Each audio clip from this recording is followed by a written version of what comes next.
सवारीचा घेतला पावलांनी आम्हा वाळवंटी तुझी सावली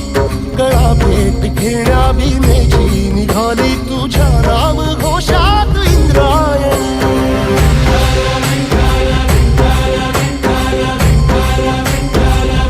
भिडे आसमंती ध्वजा वैष्णवांची उभी पंढरी आज नानावली तुझे नाव ओठी तुझे रूप ध्यानी जीवाला तुझी आस गा लागली जरी बाप साऱ्या जगाचा परी तू